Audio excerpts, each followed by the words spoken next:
बड़ी बात तो बड़े भाई दुर्भाग्य की तो ये है कि एक तो सबसे बड़ी तानाशाही इन ट्रकों वालों की इतनी बड़ी गुंडागर्दी हमेशा देखने को मिलती है कि इन्हें लाख समझाने के बावजूद भी, और कई बार ऐसा नहीं है कि हमारी लोकल पुलिस ने इनको हिदायत भी दी है, इनके चालान भी काटे गए, इनके कई बार इन पर कानूनी कार्रवाई भी की गई। सरकार अगर गलत होने को रोकेगा तो उसके ऊपर ये हमला होगा। ये कह रहा है कि तू जैसे सैकड़ों पत्रकार फिरते हैं, सब पत्रकार की ऐसी कम तेजी, कौन सा पत्रकार, इस तरह के अल्फाज थे उनके। गुंडे बने ईंट की मंडी लगाने वाले कुछ दलालों के झुंड के ठेकेदार, गरीब को पीट रहे ट्रक के गुंडे, पत्रकार को समझाना पड़ा भारी। आइस ब्यूटी पुलिस को सूचना देते ही जवान मौके पर तत्काल पहुंच गए। ऐसे दबंगइयों पर हुई कार्रवाई। आज का ताज़ा मामला, जब आज इन ट्रकों की ट्रक ड्राइवर से लेकर मंडी के ठेकेदार बनने वाले ठेकेदारों की दबंगई जब एक गरीब ठेली वाले को भारी पड़ती है, तो वहीं आम जन मानस का क्या होता होगा।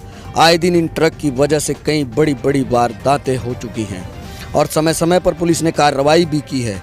चलिए खैर, मारपीट का मामला है। वैसे तो शहर में पुलिस व्यवस्था बहुत अच्छी है। जैसे ही मारपीट हुई है तत्काल यहाँ पर पुलिस पहुंची। और मैं आपको बता दूं, हरिद्वार रोड देहरादून की तस्वीरें हैं। क्या ये पूरा मामला है, क्या ये पूरा माजरा है, किसके साथ झगड़ा हुआ है, किसने किसको मारा है, खैर कानूनी प्रकरण है। क्योंकि मौके पर पुलिस पहुँच गई है, ये तो तय हो जाएगा कि किसने किसको मारा है, किसने किसको मारा है। सर हमें तो पता नहीं सर, हम वहाँ पे थे। लड़ाई तो हुई, अभी अभी आया हमें तो। लड़ाई तो हुई है सर। ये यहाँ पे एक गाड़ी बैक करा रहा था, ये लड़का गाड़ी वाला, तो इन्होंने आपस में इनका कुछ हुआ, फ़ोन किया होगा लड़के को दूसरे वाले को, तो वो दो उनके साथ कोई आए आपस में, फिर इनका झगड़ा हुआ। थोड़ा बदतमीजी करने की वजह, बदतमीजी करने की वजह वो रिक्शे वाला खड़ा था कोई, ये गाड़ी ईंट की बैक हो रही थी, तो वो हटा रहा था गाड़ी वाला, उसने रिक्शे वाले को कुछ कह दिया होगा। तो जो ये भाई हैं, ये रिपोर्टर हैं, तो इन्होंने, ट्रक ड्राइवर ने रिक्शे वाले को कुछ कहा? नहीं, ट्रक ड्राइवर नहीं, वो लड़का जो दूसरा बैक करा रहा था, वो रिक्शा बीच में खड़ा हुआ था, तो वो आगे हटाने के लिए बोल रहा था उसे।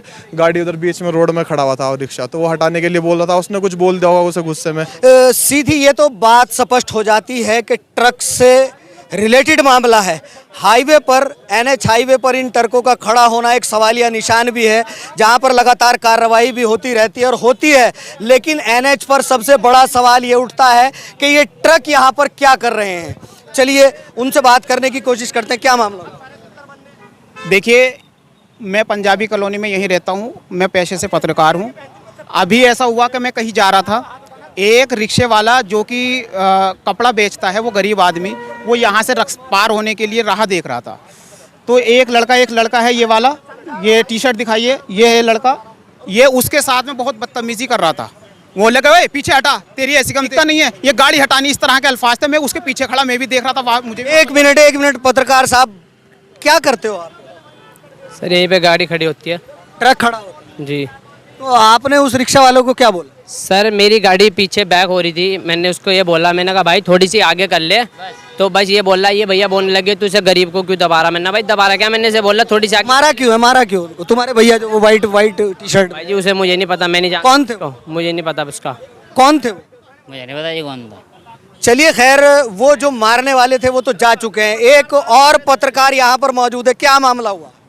सबसे बड़ी बात तो बड़े भाई दुर्भाग्य की तो ये है कि एक तो सबसे बड़ी तानाशाही इन ट्रकों वालों की इतनी बड़ी गुंडागर्दी हमेशा देखने को मिलती है कि इन्हें लाख समझाने के बावजूद भी, और कई बार ऐसा नहीं है कि हमारी लोकल पुलिस ने इनको हिदायत भी दी है, इनके चालान भी काटे गए, इनके कई बार इन पर कानूनी कार्रवाई भी की गई। लेकिन सबसे बड़ा दुर्भाग्य की बात आज ये देखने को मिली कि मौके से मैं यहाँ से गुजर रहा था, तो मैंने इस पूरे वाक्य को देखा कि एक ठेली वाले को लेकर, वो गरीब था, अपना रिक्शा मोड़ रहा था, जो इसने बताया, और इसने उसको समझाया, तो इन जो ट्रक वाले हैं, इन्होंने एक पत्रकार पर मतलब लात घूसे जो भी हुआ उस पर मारना यहाँ पे चालू कर दिया। उसके बाद इसने सब समझाया। दादागिरी चल रही है, लेकिन उत्तराखंड पुलिस एक्टिव नजर आ रही है। जिस तरह जैसे ही वारदात हुई तत्काल पुलिस आई है, न्याय किया जाएगा। अगर इस तरह से मारपीट होगी उत्तराखंड की राजधानी देहरादून में तो कैसे चलेगा। हालांकि पुलिस जो है सक्रिय नजर आ रही है, इस वक्त एक्टिव नजर आ रही है, आरोपियों को छोड़ा नहीं जाएगा। भाई साहब, पुलिस से क्या अपेक्षा करते हैं? पुलिस से यही है कि इन लोगों को भाई लेके जाएं यहाँ से, इन पे कानूनी कार्रवाई करें, ताकि इन लोगों को आगे के लिए हिदायत मिले कि कोई भी गरीब यहाँ से गुजरता है, इनकी ट्रक की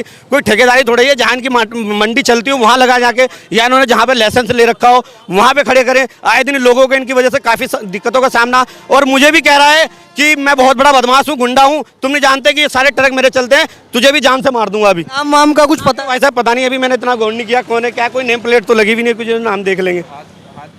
चलिए खैर और लोग भी मौजूद है। भाई साहब पत्रकार के साथ मारपीट बहुत गलत बात है। हमने खुद देखी मारपीट होती हुई, पहले लात मारी फिर उसे नीचे गिरा लिया, फिर उसके मारपीट बहुत ज्यादा हुई। वरना अगर किसी गरीब के लिए किसी को कुछ कह दोगे तो मारपीट, गलत बात है। और बताया भी पत्रकार है, पत्रकार है, गलत बात है। गले में कार्ड भी था। बिल्कुल कार्ड भी था उनपे। गलत बात है जो मारपीट करी। ये माफिया राज चल रहा है उत्तराखंड में, सुरक्षित नहीं है यहाँ लोग। चलिए खैर अब देखने और सोचने वाली बात ये होगी कि उत्तराखंड पुलिस इस तरह के लोगों पर किस तरह से रोक लगाती है। और मैं आपको बता दूं पूरा मामला हरिद्वार रोड का है। यहाँ पर लगातार ट्रक खड़े होते हैं।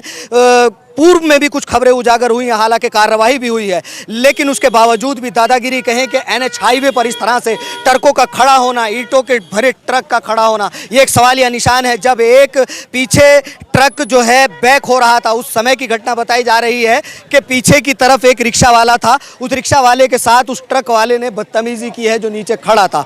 तभी वहाँ पर एक पत्रकार मौजूद था, उसने अगर समझाने की बात कही तो उनके साथ मारपीट की गई, गाली गलौज की गई, काफ़ी लोग यहाँ पर आ गए, पुलिस आ गई और तमाम लोग यहाँ पर है। अब देखते हैं कि इस मामले में होता क्या है। आप कमेंट भी कीजिएगा और वीडियो को शेयर भी कीजिएगा।